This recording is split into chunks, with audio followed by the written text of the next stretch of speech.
늘 기억하는 우리의 삶 되시기를 주의 이름으로 축복합니다.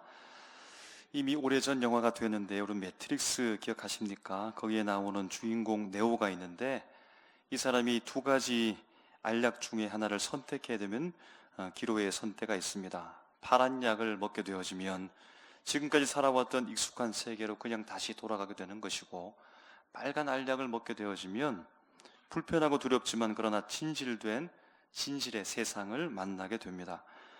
그럼 그 진실의 세계로 들어가는 순간 이전에 겪지 않아도 될 어려움들을 만나게 되는데요, 주인공은 빨간 약을 선택하고 그때부터 어려운 삶을 살아가게 되죠. 그럼 신앙생활이라고 하는 것도 우리가 시작할 때 참으로 기뻤습니다. 설레었습니다. 하나님께서 우리에게 주시는 복과 은혜를 기대하면서 그렇게 설레는 마음으로 살아갑니다. 그런데 막상 신앙생활을 시작하고 그 과정을 경험하면서 걸어가다 보면 예상과는 다른 일들을 만나게 되죠. 어려움과 상처를 만나게 되어주고 죄로 인해서 더 괴로워지게 됩니다. 그럼 어쩌면 신앙의 길로 들어서지 않았다면 이런 갈등과 괴로움은 없었을 텐데, 그냥 아무것도 모른 채 편안하게 그냥 살아갈 수 있었을 텐데, 경험하지도 않아도 될 경험들을 신앙의 길로 들어섰기 때문에 경험한다라는 겁니다. 여러분, 그런데 다시 돌아갈 수 있습니까? 돌아가지 않죠. 왜냐하면 진리를 보았기 때문입니다. 옳은 것이 무엇인지 알아버렸기 때문입니다. 진짜 실체가 무엇인지 그것을 보았기 때문에 영화에서의 주인공처럼 그 길을 계속해서 가는 것처럼 신앙인 우리도 십자가 길을 끊임없이 지금 살아간다는 겁니다. 여러분, 그러면서 매 순간들마다 우리는 또 하나의 기로에 서게 됩니다. 그러면 이제 내가 소극적으로 살 것인가? 할 수만 있다면 피하고 숨고 멀찍이 떨어져서 그냥 바라보고만 있을 것인가? 마치 그리스도 예수 스승께서 로마 병정들에게 잡혀갈 때 많은 제자들이 그냥 저 멀찍이서 모른 척 했던 것처럼 그렇게 내 몸을 사리면서 그냥 살 것인가? 아니면 나를 부인하고 나를 부정하면서 하나님의 소원을 따라서 예수와 함께 그럼에도 불구하고 십자가 길을 계속해서 갈 것인가? 라는 질문입니다. 여러분, 오늘 본문에 드러나는 이 이사야의 말씀을 제1 이사야, 제2 이사야, 제3 이사야라고 하는 관점을 가지고서 볼 때 이사야 선지자가 바벨론 포로를 예언했고 그것조차도 성취되는 과정들을 오늘 말씀으로 해석할 수 있습니다. 그래서 그런 해석으로서 볼 때 당시 이스라엘은 바벨론 포로기 생활이 50년 이상 지속됩니다. 그럼 고난이 또 시작되고 계속해서 진행되어지면 그럼 어떻게 될까요? 마음이 너무나 힘들죠. 여러분, 그래서 그 고난의 한복판에 있는 이스라엘 공동체는 그 신앙이 최고조가 아니라 바닥으로 떨어지는 겁니다. 백성들은 한결같이 말하는 겁니다. 하나님께서 우리를 잊으셨다고 원망하죠. 불평합니다. 그 절망의 상황 속에서 하나님께서 선지자를 세우시고 보내서 그들에게 절망의 땅 가운데 소망, 희망을 선포하게 합니다. 여러분, 그런데 아무리 눈을 씻고 보아도 그 현실의 세계 속에서 희망이 보이지 않으니까 회복을 말하는 이 선지자를 욕하는 겁니다. 거짓말쟁이라고 그렇게 취급하는 겁니다. 그러한 내용이 이사야 49장 14절 말씀에 백성들이 이렇게 말하는 겁니다. 오직 시온이 이르기를 여호와께서 나를 버리시며 주께서 나를 잊으셨다 하였거니와. 좌절 가운데 빠집니다. 주님이 우리를 잊어버렸다, 하나님께서 우리를 그냥 버려버렸다라고 고백하는 겁니다. 그럼 이때 그 소리를 듣고서 선지자가 좋은 말로, 은혜의 말로 이스라엘 백성들을 설득하면서 권면합니다. 49장 16절 17절에 내가 너를 내 손바닥에 새겼고 너의 성벽이 항상 내 앞에 있나니 내 자녀들은 빨리 걸으며 너를 헐며 너를 황폐하게 하던 자들은 너를 떠나가리라. 하나님께서 너를 잊은 것이 아니라 하나님의 손바닥에 너를 새겼다. 항상 너희들을 바라보면서 그 한 명의 한 명의 이름을 다 알고 계시는 그 하나님께서 너희를 결코 잊어버린 것이 아니며 매일매일 매번마다 잊어버리지 않고 기억하고 계신다는 사실을 그들에게 말씀합니다. 여러분, 얼마나 감격적인 말씀인가요? 그러면 이스라엘 백성들이 아멘 하고 믿습니다 라고 이렇게 고백해야 될 텐데 여전히 그들은 마음이 굳어버렸습니다. 열리지 않습니다. 점점 강팍해져 가는 겁니다. 오늘 본문의 6절에 보게 되어지면 이런 상황 속에서 이스라엘 백성들이 선지자를 핍박하는데요, 이렇게 핍박하는 겁니다. 사람들이 선지자를 때립니다. 수염을 뽑아버립니다. 모욕하고 침을 뱉습니다. 때린다는 말은 채찍으로 내리치는 것이고 막대기 회초리로 등을 내리치는 겁니다. 그럼 이 행위는 주로 범죄자들에게 하는 행위라고 합니다. 잘못한 노예에게 가해지는 처벌이라고 합니다. 그러니까 하나님의 부르심을 받고 선지자가 되어져서 이스라엘 백성 공동체 가운데 와서 자기 말 하는 것이 아니라 하나님의 말씀을 선포함에도 불구하고 이스라엘 백성들은 내 맘에 들지 않다고 해서 그 선지자를 하나님의 대리자로 대우하지 아니하고 국가의 반역자, 공동체에 해악을 끼치는 자로 규정하고서 육체적 고통을 가하면서 입틀막을 하는 겁니다. 수염을 뽑았다고 합니다. 그럼 턱 수염을 강제로 뜯어내는 것을 말하는 겁니다. 고대 근동 사회 속에서 수염이라고 하는 것은 성인 남성의 명예라고 합니다. 권위라고 합니다. 자유인의 상징이라는 겁니다. 그런데 수염을 뽑으면서 상대방을 인격적으로 모독하고 완전히 그 인격체를 바닥으로 떨어뜨려 버리는 최악의 수치를 지금 주는 행위라는 겁니다. 모욕과 침을 뱉었다라고 하는데, 여러분, 이 말은 직접적으로 얼굴에 침을 퇴하고 뱉는 겁니다. 그럼 저주의 말을 막 퍼붓는 겁니다. 그럼 침을 뱉었다라고 하는 것은 오물에게 침을 뱉죠. 상대를 향하여서 오물 취급하는 겁니다. 가치 없는 존재로 취급하면서 공개적으로 망신을 주면서 저주를 퍼붓습니다. 공동체에서 완전히 버려짐을 당하는 시각적 이 행위를 보여줌으로 말미암아 내쳐버린다는 겁니다.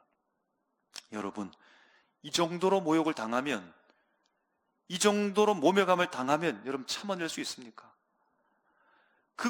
그를 위하여 선지자가 된 것이 아니라 이스라엘 백성에게 다른 것도 아니고 절망이 아니라 좌절이 아니라 희망을 알려주기 위해서, 곧 하나님의 말씀을 들려주기 위해서 그들을 위하여서 살고 있는데, 대접이나 칭찬이나 인정이 아니라 오히려 수치와 모멸감을 당한다면 어떤 마음이겠습니까? 내가 이렇게까지 할 필요가 있는가? 내가 왜 선지자가 되었는고? 여러분, 그렇게 한탄하지 않겠습니까? 후회하지 않겠습니까? 열이면 열을 다 그런 마음을 가질 겁니다. 물론 진짜 그 속마음이 어땠는지는 성경이 기록하고 있지 않지만 수치를 받으면서 여러분 그의 반응적 행동을 성경에서 이렇게 묘사하는데요, 6절에 보게 되어지면 때리는 자들에게 이 선지자가 등을 내맡겼다라고 말합니다. 이 상황을 전체적으로 보니까 이스라엘 공동체 속에서 선동하고 거짓말로 예언한다라고 하는 이 선지자에게 죄목을 씌우고서 넓은 광장이나 아니면 법정 근처에서 공개적으로 채찍질을 하고 있는 상황으로 보입니다. 이사야는 이 채찍질을 당하면서 매를 맞으면서 비굴하게 빌거나 막 도망치려고 하는 것이 아니라 당당하게 등을 내맡겼다. 그 모든 수치를 몸으로 받아냈다라는 말입니다. 수염을 뽑는 자들에게는 뺨을 맡겼다고 말합니다. 이러면 수염을 뜯어 뽑고 뺨을 때리면서 이러면 그렇게 하면 피하려고 하고 화가 나서 막 저항하려고 하고 싸우려고 할 텐데 오히려 선지자는 뺨을 내밀었다는 겁니다. 그 모든 모욕과 수치를 온몸으로 다 받아냈다라는 말입니다.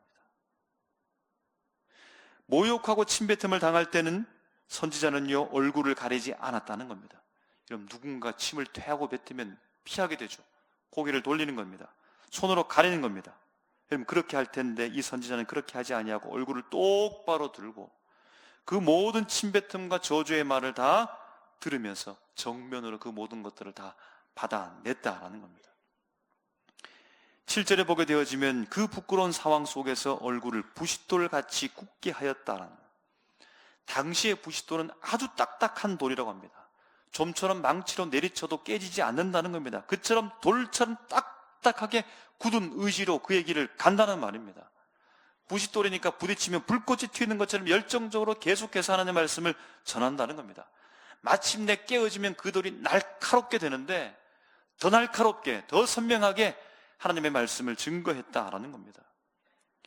8절에 보게 되어지면 하나님께서 자신을 의롭다라고 판결하셨기 때문에 대적들에게 당당하게 맞서며 뿐만 아니라 9절에 보게 되어지면 자신의 대적들을 향하여서 그들이 옷처럼 헤어지고 좀 먹듯 사라지게 될 것이다 라는 확신을 선지자는 가지고 있더라는 겁니다.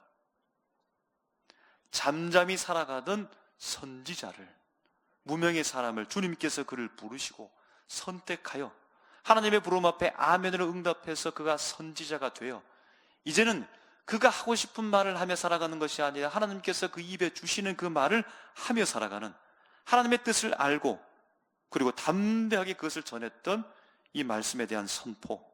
여러분, 그러나 그 선포한 하나님의 말씀 앞에 이스라엘 백성은 감사하면서 회개하는 것이 아니라 오히려 대적하고 핍박하죠. 그럼 이사야는 또 한 번의 기로에 서는 겁니다. 내가 물러설 것인가? 포기할 것인가? 소극적으로 뒤로 가버릴 것인가? 포기와 절망이 아니라 더 적극적으로 앞을 향하여 나가고 있더라는 겁니다. 그럼 이 모습을 통해서 우리가 알 수 있는 것 한 가지는 그가 선지자로서의 부름에 대하여, 그 응답한 것에 대하여 후회하지 않더라. 고난과 아픔이 있다 할지라도 물론 그 마음이 어떻게 되는지는 모르지만 썩어 들어갈 수 있겠지만, 그러나 삶으로 겉으로 후회하는 표시를 내지 않으며 절망이 아니라 오히려 하나님에 대한 믿음과 신뢰를 더 권고히 하면서 나가고 있더라는 겁니다.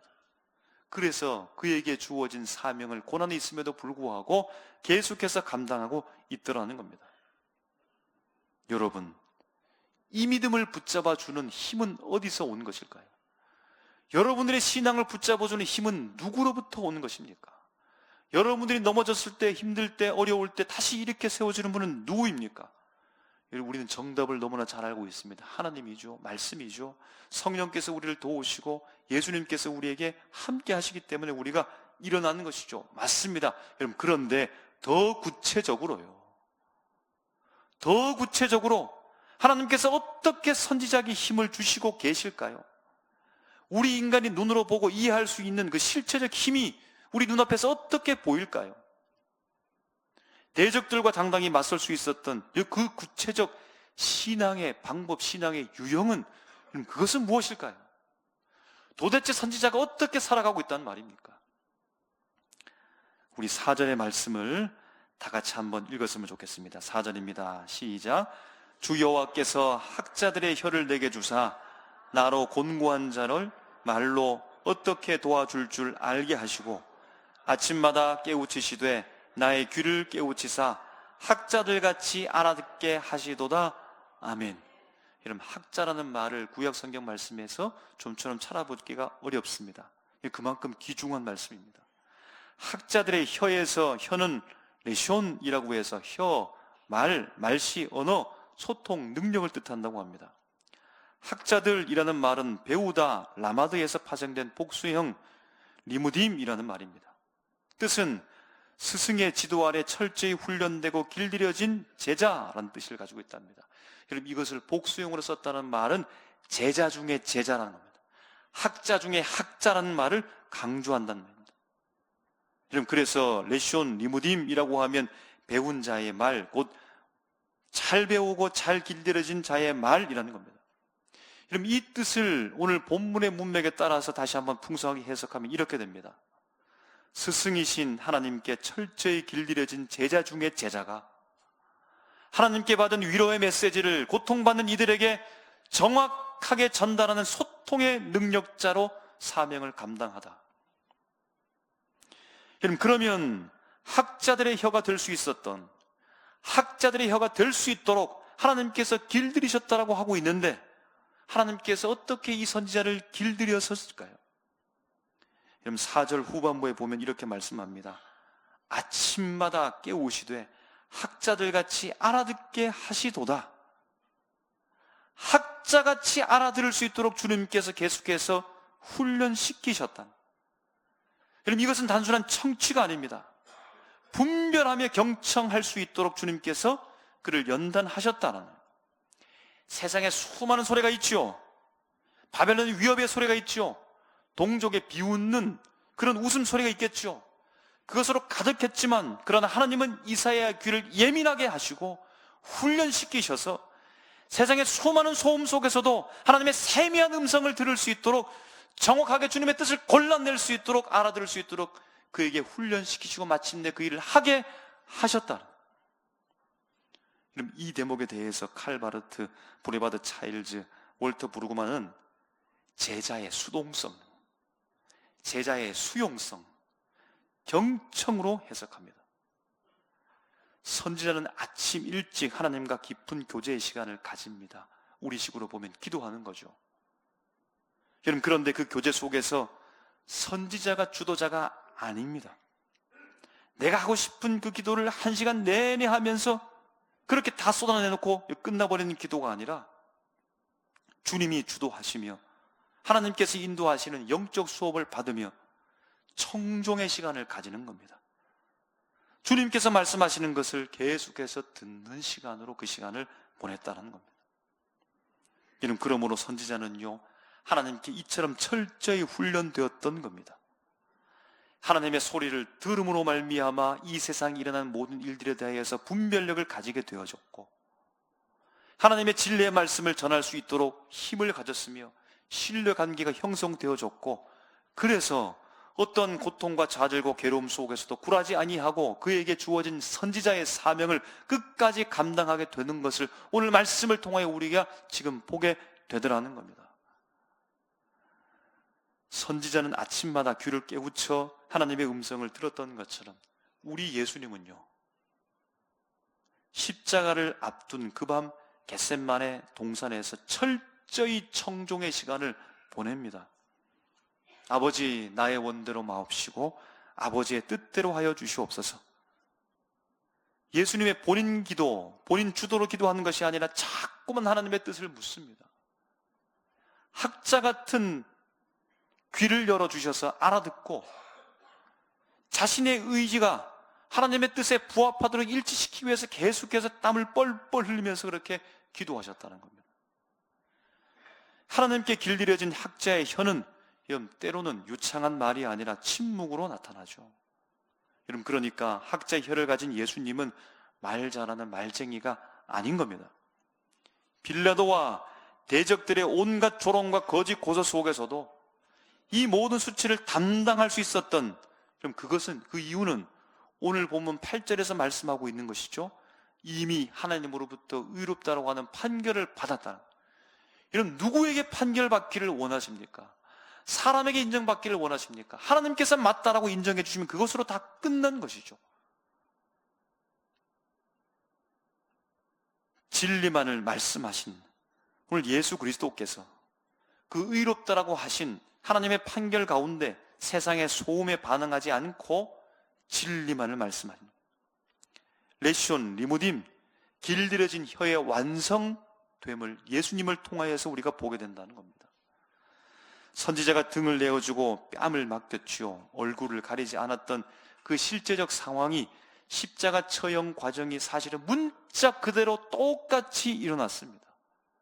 채찍질을 맞고 침뱉음을 당하면서까지 예수님은 그 얼굴을 피하지 않고 부싯돌같이 굳은 의지를 가지고서, 결단을 가지고서 십자가의 길을 걸어가셨던 겁니다.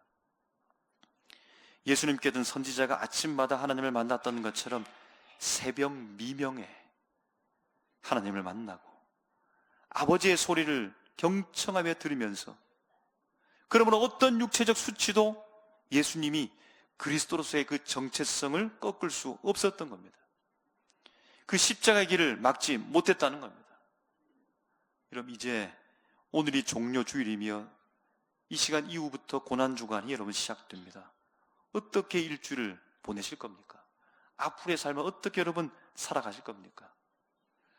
예수님께서 겟셋마네에서 자신의 원함을 내려놓고 하나님의 뜻, 아버지의 뜻을 학자같이 알아듣는 길들여진 그 길을, 그 시간을 보냈던 것처럼 사랑하는 삼일교회 성도 여러분, 고난의 문제 앞에 나의 주장, 나의 소원 성취보다 하나님의 소리에 귀를 기울이시기를 주님의 이름으로 축복합니다. 학자 리무딤은 스승에게 철저히 길들여진 제자를 말하는 겁니다.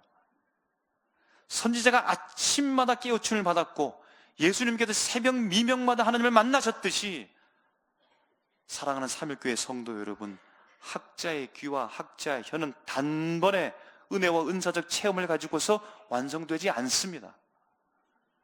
영적 성숙은 벼락치기로 오는 것이 아니라는 겁니다. 매일의 일상의 삶 속에서 하나님께 내 귀를 내어드리십시오. 귀를 여십시오. 내가 말하는 것에 바쁜 것이 아니라 주님의 소리를 듣기 위해서. 오늘 실패하겠죠. 내일도 넘어질 수 있겠죠. 그럼에도 불구하고 또다시 아침이 되어지면 주님께서 다시 나를 깨우시고 다시 나를 부르시는 그 하나님의 열심 앞에 그때 다시 순종으로 또 나가서 주님의 제자의 길로 길들여지고 훈련되어지고 연단되시기를 주님의 이름으로 축복합니다. 그리하여 세상 앞에 진리의 소리를 포기하지 마십시오. 우리는 이미 예수를 본 자이며 예수를 믿는 자이며 진리가 무엇인지 아는 자이며 우리의 가는 길은 십자가의 길이며 그 길 끝에는 천국이 있다는 사실을 우리는 본 자입니다. 경험하며 살아가고 있는 자입니다. 그러므로 당당하게 오늘을 살아가십시오. 예수 진리 선포하십시오. 십자가의 길을 가는 것을 부끄러워하지 마십시오. 두려워하지 마십시오. 맞서서 마침내 주님의 부활로 승리하시는 그 승리를 우리의 삶으로 증명하며 예수를 당당하게 선포할 수 있는 절망의 땅 가운데 소망의 메시지의 선지자로 부름받은 그 선지자의 사명을 우리도 잘 감당하는 우리 모두가 되시기를 주님의 이름으로 축복합니다. 기도하겠습니다. 아버지